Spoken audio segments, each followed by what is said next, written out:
Italian protesters have once again staged the boldest and most defiant challenge against Zionist arrogance, clashing with Israeli football fans and escalating their demonstrations into direct action after reports flooded social media that Israel had resumed bombing Gaza despite the ceasefire.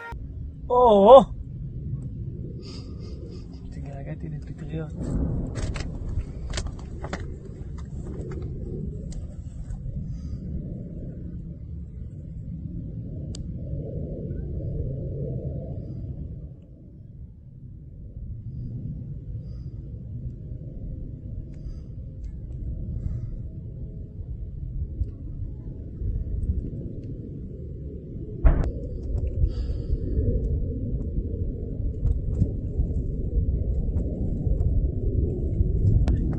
Italy has, without doubt, become one of the greatest voices of moral reason in Europe since this crisis began, a nation unafraid to stand where others remain silent. During the Sumud flotilla crisis, Italians organized what remains the largest pro-Palestine protest in European history, an industrial-scale boycott that saw the streets of Milan, Rome, and Naples turn into seas of resistance. But this new wave of protest takes things to a different level. It targets Israel's mobility, its image, and its sporting participation, a move that cuts directly into the heart of its global propaganda machine.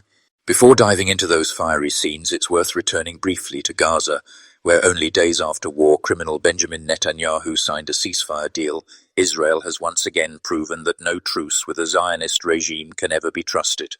Under the guise of retaliating to tank fire, supposedly launched by Gaza fighters, the IDF unleashed fresh bombardments, a claim that, as always, remains unverified and likely orchestrated through Israeli-sponsored gangs seeking to fabricate an excuse to restart the war. Netanyahu's strategy has always been simple: create chaos, blame the resistance, and resume the genocide.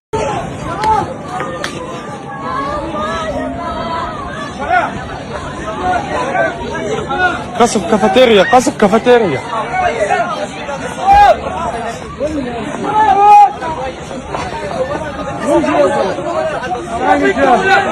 الآن استهداف الاحتلال الإسرائيلي. After examining multiple reports and cross-checking online data, it's clearer now that Israel deliberately engineered this escalation. It used its network of armed collaborators inside Gaza, gangs that looted humanitarian aid and sowed insecurity, to spark confusion and discredit the revolutionary resistance movement that had begun purging these criminal elements. The top leadership of Gaza's defense forces has officially denied any involvement in the incident at Rafah, where Israel claimed its troops were attacked with RPGs and sniper fire. Strikingly, the alleged attack occurred in an area completely under IDF control, yet the retaliation targeted civilians, tents, and makeshift shelters miles away from any front line. As images of this latest atrocity circulated, Italy erupted. Cities exploded with marches, anger, and fire. Reports began pouring in. Israeli-linked ships set ablaze at port, Maccabi Tel Aviv, fan buses attacked by furious crowds demanding justice for Gaza.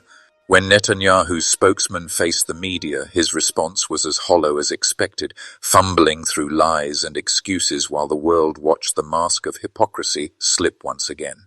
Take a moment to like and share this video so that YouTube's algorithm cannot bury the truth about Israel's blatant violation of the ceasefire, and subscribe if you haven't yet. Support honest journalism that refuses to bow to censorship. Can I ask you what threat was posed by the 6 Palestinians, 6 Gazans, shot dead by the IDF the other day, just as the ceasefire agreement came into place?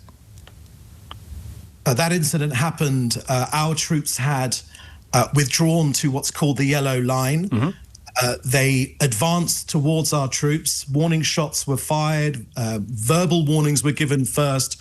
Warning shots were fired towards them. They kept on advancing towards our troops. And for that reason, our troops, in order to safeguard their own safety, had to open fire. But I can guarantee you that every measure was taken to ensure that they were well aware that they were posing a threat to our troops. There are very, very clear lines now about where our troops have withdrawn. What threat did they pose? If there is evidence for a threat being posed, what threat did they pose? Did they have weapons on them? I don't know, bombs, whatever. What threat did they pose? They posed a threat to the lives of our people, of our soldiers. Way, Mr. Mensah? 915 of our soldiers Yes, I know. in this war, and you're asking me what threat Gazans pose to them. And I think that's slightly naive. But did they have weapons on them? I mean, if they're wandering around with weapons, I can understand that that's closing in. If there are people closing in on our soldiers and they're told not to proceed and they continue to proceed in a threatening manner, the duty of Israel's soldiers and of our commanders is to defend ourselves, and that's precisely what has happened. Let's not forget what Hamas are doing right now on the streets. Hamas haven't changed. They're still the same jihadis. They haven't turned into Norwegian peacemakers. They are a jihadi organization with the same objectives. New footage shows wounded children being carried through smoke and chaos, a haunting reminder that even under ceasefire, Gaza's civilians are never safe. Israel's military operates with impunity, attacking at will, with every minor excuse turning into justification for renewed slaughter. Netanyahu's little green boys, as some call the IDF soldiers still prowling Gaza's ruins, seem determined to provoke total collapse of the truce before it even stabilizes, ensuring that the occupation machine continues to feed on blood and fear. We have an official capacity of 110 beds, and we have been consistently close to 170 patients for the last few weeks. This so-called yellow line, Caroline, at the moment, it's a line on a military map. It's not clearly marked on the ground. How dangerous is this proving? At the emergency room of Al-Aqsa hospital that we support, there our doctors are telling me that they have kept receiving patients who indeed approach that line too closely. On top of that as well, the other injuries that we continue seeing are people returning to their homes, including children picking up items that they do not know what it is, that turn out to be an exploded ordnance and that explode in their hands as they touch them. I think that civil society, students, workers, teachers, ordinary people right now are standing in for an institutional political system which even at the European level is timid, to say the least. And while Italy burns in protest, Israel's isolation in the West grows deeper. In Britain, Labour leader Keir Starmer shocked many by announcing his intent to overturn local decisions banning Israeli fans from matches, despite police warnings that their presence endangered public safety. Former senior officers have already condemned his plan as reckless and dangerous. So you admit that you use safety as an issue to make an anti-Israel point? Absolutely not. Far from it. Any Israeli football team should be kicked out of football tournaments, right? That's my position. But there is a genuine safety aspect, not decided by me, decided by independent experts here in Birmingham. And then to have the Prime Minister label that decision as anti-Semitic is disingenuous and is disgraceful. In Udine, where Italy faced Israel in a World Cup qualifier, the atmosphere was electric and volatile. Massive pro-Palestine demonstrations dwarfed the number of matchgoers, with thousands of protesters filling the streets. Reuters reported Italian players publicly expressing hope that the ceasefire news would calm tensions, while the FIGC president insisted the match go ahead despite calls for a total boycott. The outcome was a surreal mix of heavy policing, moral outrage, and a football match that symbolized everything wrong with pretending sport can exist apart from justice. This is no longer normal sport, it's a moral battleground. Against that backdrop, the hypocrisy becomes glaring.